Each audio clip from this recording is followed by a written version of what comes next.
Welcome everyone to our weekly shiur on the Parashat with the Perush of the wonderful and mystical Zera Shimshon. This shiur is dedicated to his neshama, the Ilui Nishmat, Rav Shimshon Chaim ben Nachman Michael. May his zechut be a ministering, as we say, melitz yosher for all of us, so that we should all see Yeshuot v'nehamot be'ezrat Hashem. May the ta'anit of Asara B'Tevet tomorrow in his zechut turn into a holiday, a Yom Tov for all of us. Shiur is dedicated for the refuah shelema of kol cholei am Yisrael.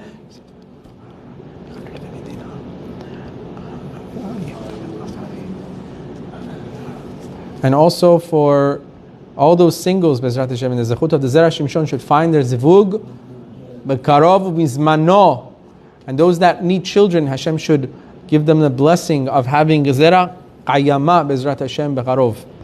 So, Parashat Vayechi, right after the climax of Parashat Vayigash with the brothers of Yosef, Yaakov Avinu gathers all the brothers together, all of his sons together, to give them their mission in life and to ask them things if he needs to ask them. Last will and testament. Yaakov Avinu asks Yosef HaTzadik, one of his younger sons, to make him a promise. And we're going to talk about that promise a little bit, and we're going to see the Zera Shimshon brings out a very deep thought in this parasha. Midrash Rabbah, the Midrash Rabbah says, tonight's Zera Shimshon is Drush Zayin, the seventh ma'amar of the Zera Shimshon. Midrash Rabbah, the Midrash says, Al na tikbereni b'Mitzrayim. Yaakov Avinu requests from his son, not to bury him in Mitzrayim. He did not want to be buried in Mitzrayim. Now listen to this Midrash. Very cryptic Midrash. Bishvilcha yarati leMitzrayim. Yaakov Avinu says to his son Yosef, because of you, for you I came down to Mitzrayim. Bishvilcha amarti amuta ha'pa'am. And for you, it was on your account that I said, now I can die. Because Yaakov Avinu, as soon as he saw Yosef, he said, now I can die peacefully. Now that I've seen your face. Right? Adkan. Adkan leshono. This is the lashon, this is the language of the Midrash. The Zera Shimshon says, Qasheh, it's difficult to understand, really. Ma inyan elu adevarim lachriach. How are these points that he's saying convincing Yosef HaTzadik not to bury him in Mitzrayim? He doesn't want him to be buried. Yaakov Avinu doesn't want to be buried in Mitzrayim. So the Midrash says, you know how he convinced his son? By telling him, listen, it was because of you that I came here. I came down here for you. And it was because of you that I said, now I can die peacefully. What does it have to do with not wanting to be buried in Mitzrayim? How does the Midrash come up with that? What's the connection here? And specifically, why the need for these two reasons? One, Yaakov Avinu says, I came down here for you, so please don't bury him in Mitzrayim. And number two reason, he says, and it was because of you that I said I could finally die in peace. Why the two reasons? And why is the reason at all a reason? Does that make sense? Why is the reason a reason? Reason. Everyone following so far? Not too difficult. Says, let's introduce the idea first with Rashi. Well, the commentary Rashi says, when Yaakov Avinu says, Vayikra livno leYosef, he called to his son, to Yosef, to come to him. Why was it that Yaakov Avinu chose to call on Yosef for this task of not burying him in Mitzrayim? Why was Yosef trusted with this task and not the other brothers? By the way, the Zera Shimshon has a full ma'amar just on this promise and why Yosef was chosen, not the other brothers, not Yehuda and Reuven, even though Reuven was the firstborn. Yehuda was also kingship, the main kingship really. But we're not going to get into that. But Rashi over here says, The reason why Vayigra Livlona Yosef, the reason why he called upon his son Yosef was because Shahaya Sipek Biyado La'asot, because Yosef was capable in doing this task. Why? Because he was the king of Egypt, and he was capable of making sure to talk to the right people to be able to bury Yaakov Avinu outside of Egypt. Why? Quite simply because if it wasn't for that, they wouldn't have let him leave Mitzrayim. They would not have let Yaakov Avinu's body leave Mitzrayim. Can you shut off the air, please? Sorry. Good question. I think we covered this before, but we'll just answer quickly. The reason why they didn't want Yaakov's body to be buried, which will be mentioned in a mystical way in this Ma'amar also, but on the surface was because Paro knew that all the blessings came to Mitzrayim as soon as Yaakov Avinu came. So for him, it was a tactical measure. Like, why would I want this holy person's body to leave Egypt? If he leaves, all the brachot will leave. All the blessings that ever came to Egypt are going to be gone. Right? So he didn't want that to happen. So he would not have wanted Yaakov's body to be buried outside of Egypt. Od katav ha-siftei kohen. Furthermore, the Siftei Kohen, the Sefer Siftei Kohen writes, Shemin hadin haya sheyelech Yosef le'eretz Kena'an la'aviv. Really, it should have been, remember, Yaakov Avinu is saying to Yosef, I came for you. Leave it a little bit open because it locks on the other side. If someone comes, please. Just a tad bit. No, just, just kind of, there we go. Yaakov Avinu, the Midrash says, Yaakov Avinu says to Yosef, I came down here for you. So the Siftei Kohen says, what was Yaakov Avinu really saying to Yosef? Yaakov Avinu was saying to Yosef, really, you should have come to Canaan. And really, that should have been it, really. Should the son go see the father or be with the father, or should the father come to the son? 22 years you've been lost, okay, come back home. That's not kavod, in a sense. No, we're not saying that that's what we're saying, but let's say, for argument's sake, it's not kavod. Okay. Espérate. Yosef is a king here. All right, so we're gonna say that. Oh, hold your horses, donkeys, whatever it is you Middle Easterners ride. I don't know what it is you guys use, but whatever it is that you ride, usually hold them. Someone's gonna be like, I walk my dog, really. So he says, really, Yosef should have traveled to Canaan, to his father. It shouldn't have been that Yaakov Avinu comes to Yosef in Mitzrayim. I'm surprised nobody said that, by the way. But the fact that Yosef was a king, because he was a king, Yosef was not able to leave his charge as the king in Egypt. And this is the meaning of the verse, Samani Elokim le'adon lechol Mitzrayim reda elai. That's why Yosef HaTzadik sends a message to Yaakov Avinu and says, Hashem has made me a king on all of Mitzrayim, so reda elai, so you come down to me. So Yosef HaTzadik was really giving a reason, like, Father, please, you come to me because I've given a charge by Hashem to be a king in Mitzrayim. I can't leave this charge. That's my responsibility. So please, you come down to me. Kelomar, as if to say, Davna bishvil shesamani. Specifically because I've become the king in Egypt, you should come down to me. Ani omer lecha reda, that I'm saying to you to come down to me. Halav hachi. Had it not been so, if I had not been the king of Egypt, I would have for sure come to you. There's no doubt that Yosef would have gone to Canaan, Eretz Israel, to his father. The only reason he was saying that his father should come down to him was because he had such a special and important responsibility. Right? Now, third introduction. Od katav hazera. Right. Od katav Zera berach. The Zera berach writes, Chelek Bet, in the second chapter, the Parashat of our day, Vayechi, Parashat our week. Beshem HaZohar, quoting the Zohar. This is good for all you Kabbalists here studying Kabbalah on Tuesday nights. Shame. You have no idea how many people have asked me where my classes are on Tuesday nights. I'd like to mention again that it's a joke. I do not have a Kabbalah class on Tuesday nights. Why you should? That's the joke though. Maybe you should. But why you should? Maybe someday I'll have a Kabbalah class, but I'll never have a Kabbalah class. It's two different things.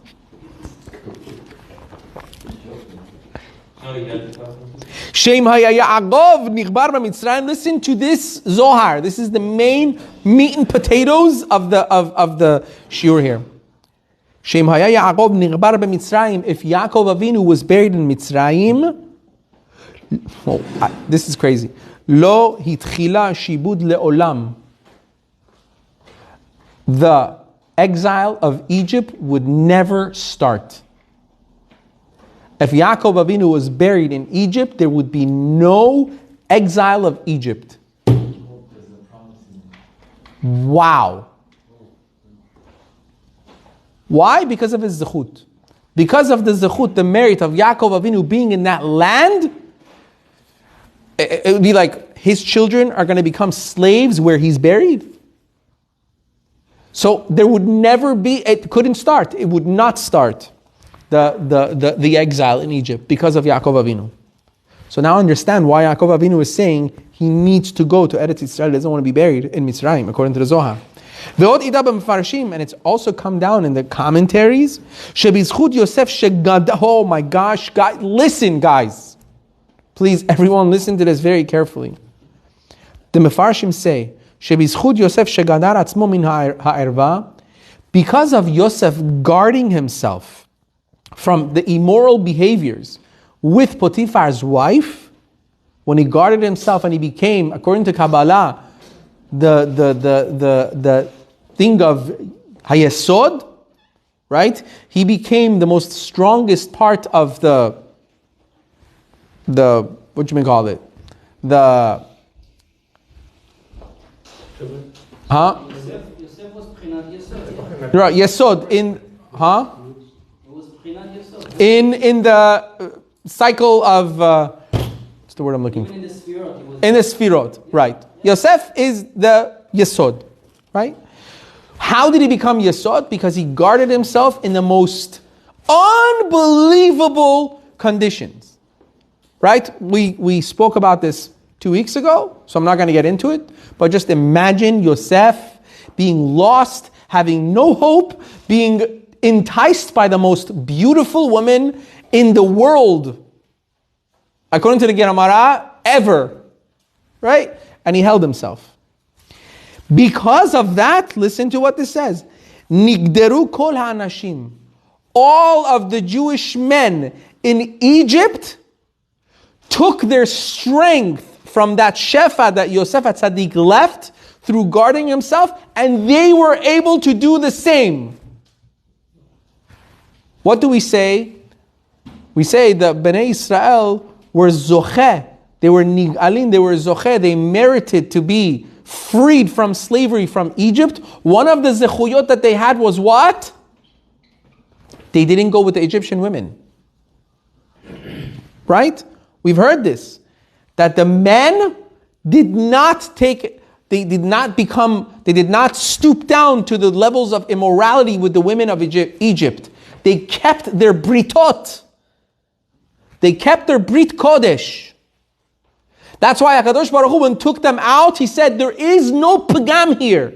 Everybody that I brought out, and everyone that came in is Bnei Israel. Everyone that came out is Bnei Israel. There was no pagam. How did that happen? It says when the zechut of Yosef, when Yosef did such a hard task of holding himself and guarding himself, he opened that, so to speak, he was mashpia on the generation after him to be able to do the same thing. Ma'aseh avot siman lebanim. When he did that, he brought down a strength for all of Am Yisrael to be able to do the same thing. That's how it became Midat HaYesod, right? So now, Vezehu Beor HaMidrash. Now, through this, he says, this is the understanding on how we can explain this Midrash. So far, everybody following? Good. Amar Yaakov. Yaakov Avinu said as follows. Min hara'ui haya shetavo ata acharai le'eretz Yisrael. Yaakov Avinu was telling Yosef HaTzadik, really? You should have come to me in Eretz Yisrael. You should have tried, not for me to come to Eretz Mitzrayim. It would have been for me, you should have come to me in Eretz Yisrael. Why should I come to you? Really, that's the way it should have been. Not that I should follow you and come to Egypt. Really, technically, that's how it should have been. Right? However, because you had become a king, I was made, so to speak, I had to come instead to you to Egypt. Therefore, I am telling you, because I was forced to, so to speak, come to Egypt to you, I am telling you, because you are a king, and you have the ability, you have the resources, you have the power. Do not bury me in Mitzrayim. Why? That's why now the second point he says, because I came here for you. I came down to Egypt for you. What does that mean?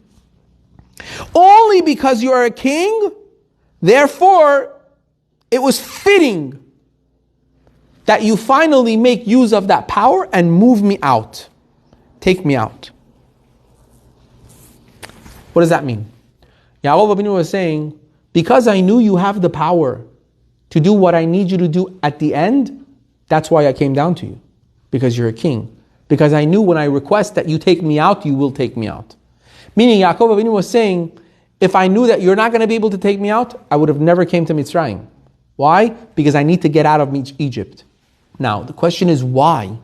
Why did he want to get out of Egypt? Orale? Okay, wait. You're hungry? What? Veim tomar. Now you say, Shata rotze legavarani b'Mitzrayim. Yaakov Avinu was saying, now you're going to tell me, Yosef, my son, you'd rather bury me in Egypt.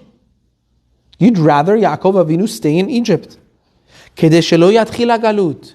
Because you don't want this galut to start. You don't want to have the galut. Why have the galut of Mitzrayim? Why have the exile of Egypt? Halo adarabba. But I'm telling you on the contrary.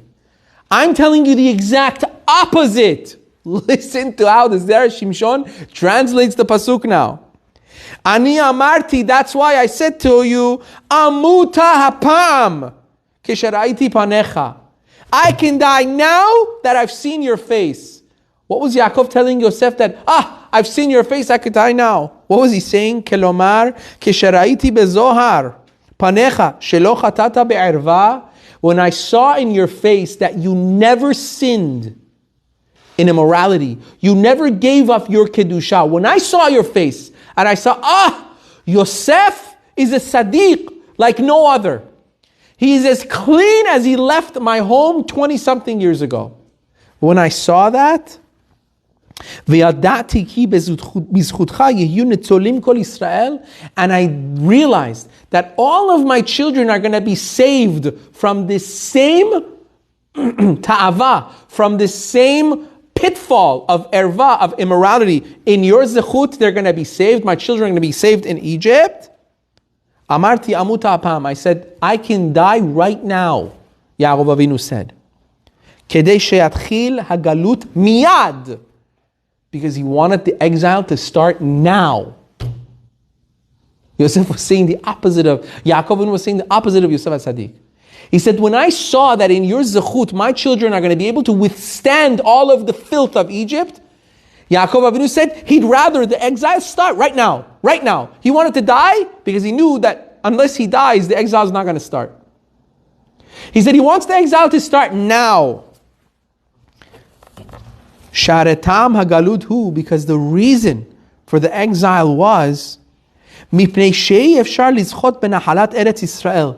Jews could not really merit position of the land of Eretz Yisrael im lo al yedei yisurin, without hardship. They had to go through this kivshana esh.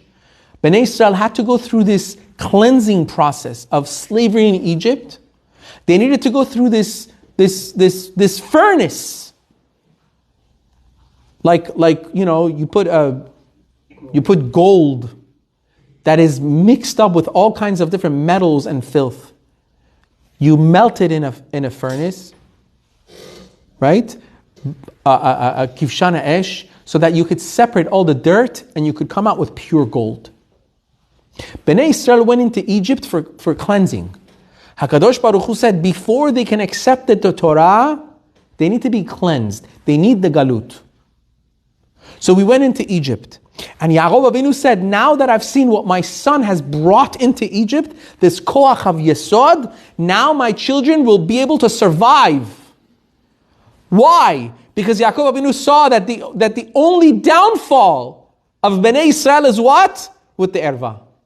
The only downfall of Bnei Israel is through immorality. That's the only downfall. Look at us today. Look at Bnei Israel today. Go and search on Google what the rates of what? Intermarriages. It's incredibly high, unfortunately. It's crazy. What is that from? It's all through immorality. It's all because of lust and ta'ava. You talk to people, like it's sad the things you hear. What's ta'ava mean? Desire, lust, for physical pleasure.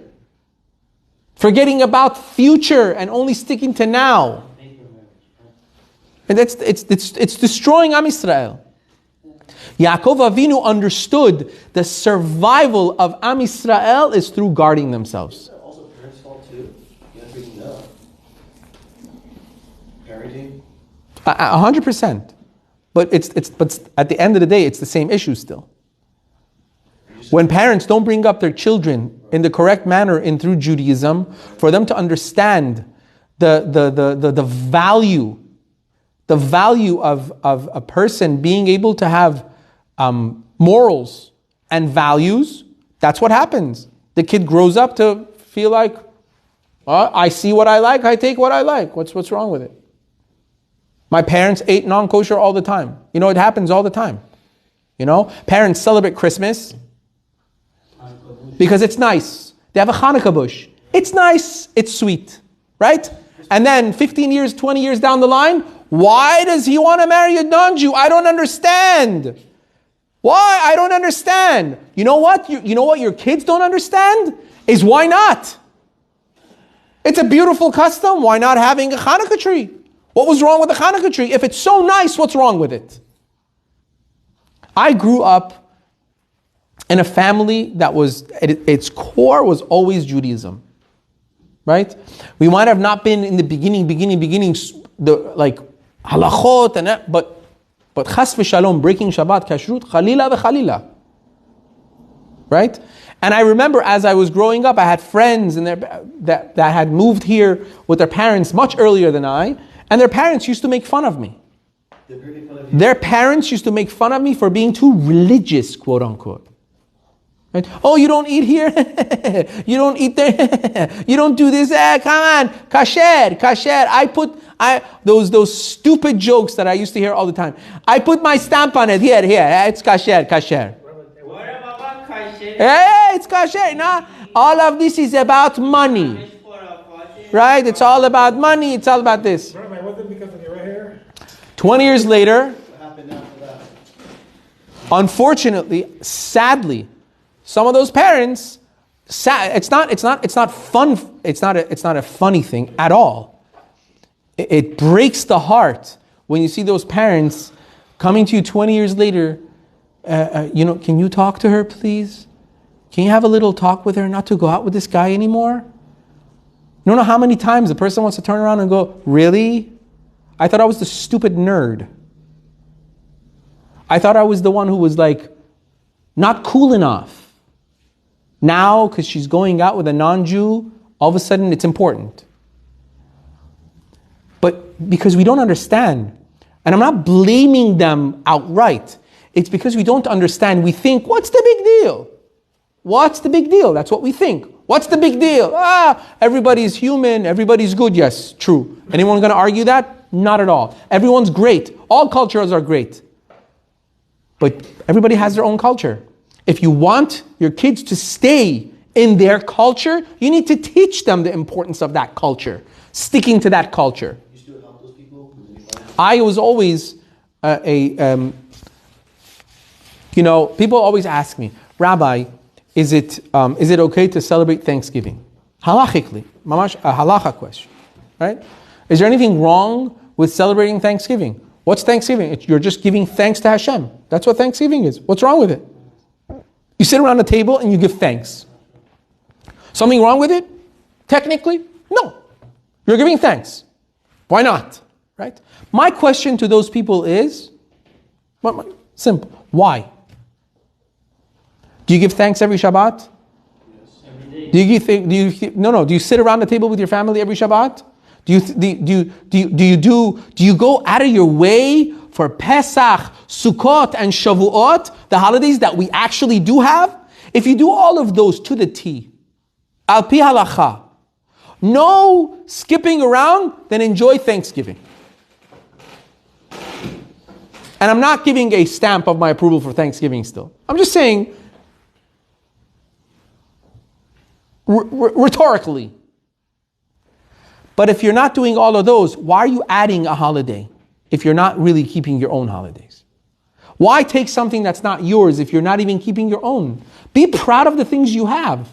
Every Shabbat we have an opportunity to sit around with family.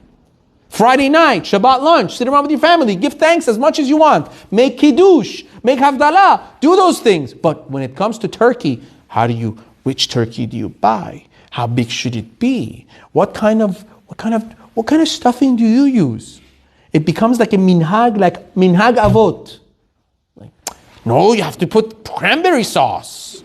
You have to put this kind of sauce. It's like, you're not yotzeh, turkey, if you don't have a kazayit of the... It's funny, but, it's almost become like that.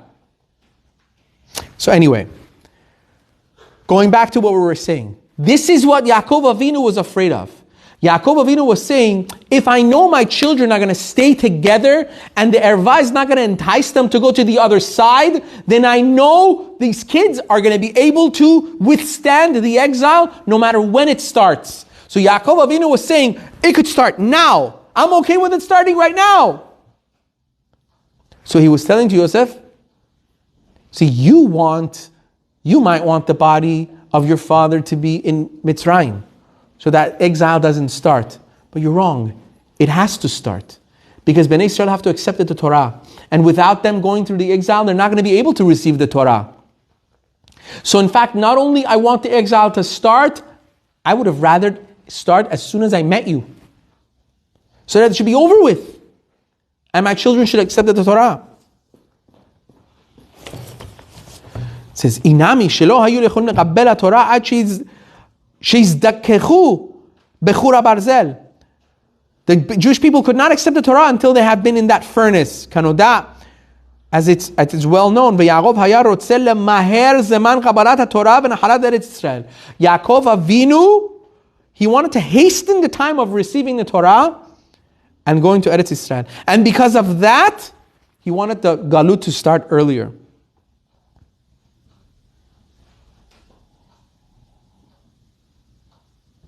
It's understandable, he says. If Yosef HaTzadik had not guarded himself from immoral behavior, yes, it would have been best if the galut never start. Because if the galut would start, the Jews would not be able to withstand it. Because Bnei Israel would have become impure in Mitzrayim. And they would have been lost completely through intermarriage and arayot. Gone. The Egyptians at that time were steeped deep in immorality. They say when the brothers went to Egypt to look for Yosef HaTzadik, you know where they looked? In the worst parts of Egypt. Because they knew how beautiful he was, and they said if he was sold to Egypt, He's definitely in some... Exactly. In some way deep in the harlot house or something like that. That's really, because that's what Egypt was. That's what Egypt was. It was the worst of the worst. All kinds of immorality. And then HaKadosh Baruch Hu, because of that, could not free Bnei Israel from Egypt. But because Bnei Israel had the zechut of having that, guarding themselves from the erva, from immorality, and they were already worthy of receiving the divine presence, as it says, Shesham Arlu Shevatim Shifteka. When Bnei Israel went up, they ascended, it says, Hashem gave them two letters, Shifteka, Yud and Hey. Hashem added the Yud and Hey to Bnei Israel. Why? Because He said, I'm adding my letters of my name to them because they have kept themselves holy. Velachen Amar. Therefore, Yaakov Avinu says to Yosef HaTzadik, Bishvilcha amuta ha'pa'am. On your account, I said I can die now. Why did he say, on your account, I said I could die now? Now we understand. Because Yosef HaTzadik said, now that I see your face and how kadosh you have kept yourself, now I see that I don't even want to wait another minute. I want the exile to start now. And I knew that the exile is not going to start until Yaakov Avinu, the father of Am Yisrael, dies. And he was ready to die then and there. Now we understand why the Midrash has those two reasons. One was, he said, I came down here for you. He was saying, I came down here for you. Why? Really, because Yosef should have come down to Canaan. Yosef was supposed to go there. But he said, because you're a king over there, I came down to you. And when I saw you, I said, Amuta Apam. Why? Because I said, now the exile can start and my children can really, really start right now. And after the 400 years, they would go free. Why wait? Why take any longer? So that's why for Yaakov Avinu it was so important to explain to Yosef HaTzadik, to make him swear to take him out of Egypt. Because he knew Yosef had ideas in his mind of not taking his father out. Why? Because Yosef HaTzadik had the idea of, why should the exile start? As long as his father's here, the exile won't start. Yaakov said, you're wrong. The exile can start and it should start. Why? Because of what you've done, you've made it so that your children can survive. And they can thrive. That was all in the zechut of Yosef HaTzadik. We don't understand, gentlemen. We don't understand how much koach a Jew has. And how much responsibility for Kedusha is given to every single Jew. And we have the power of Yosef HaTzadik. We have the willpower, we have the strength to stay kadosh. And we have to tell that to other Jews, men and women. The greatest challenge of our generation has become the challenge of erva, challenge of immorality. That's what the world has become. Everything goes. Everything goes. There's no rules, you can't judge anybody by anything anymore. Everybody just do whatever you want. Why has it become like that? Because we're in the era of Moshiach. We're literally like we were in Mitzrayim. We're mimicking the exact same thing. The Geula is coming. And the same challenge we had in Mitzrayim is the same challenge we have now. We have to pass the same exact test. The same challenge we had then. We passed that test. Because Bezrat Hashem, Moshiach Tzidkenu could come this minute. HaKadosh Baruch Hu He's going to want to see who's on this side of the line, who's on that side of the line. How does He decide? He decides by knowing who's Jewish, who's not, who's kept themselves kadosh. B'kedushat Am Yisrael, in the kedusha of Am Yisrael, who hasn't? That is the greatest challenge it's everywhere. Do you know anywhere in the world that this is not the challenge? Name it. Where is it in the world today that you would say that immorality is not the biggest challenge? Where? Name it. You can't find any. The most guarded countries in the world today are the worst. Because that's the challenge today. And we are on the forefront. Every single time a Yid, a Jew, whether a girl or a boy, decides, no, I'm not going to give in to my ta'avot. I'm not going to give in to my desires. My bodily, my physical desires of immorality. Every single time a person does that, you are ensuring the future of Am Yisrael, the future of your children, the future of the Ge'ulah.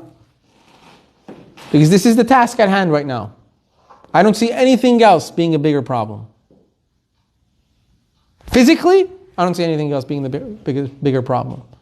It's like a forefront, and a lot of people are losing in it. And that's what the Zera Shimshon was saying. That Yaakov Avinu said to Yosef HaTzadik, because of your zechut, my children have the power. So we have that power of Yesod. Every person has the power of Yesod. We just have to bear with it and break it and go through. We should not give in. And Bezrat Hashem, in that zechut, we are zocheh to sing Moshiach Tzidkenu b'mehera v'yamenu. Amen. Baruch Adonai le'olam. Amen ve'amen.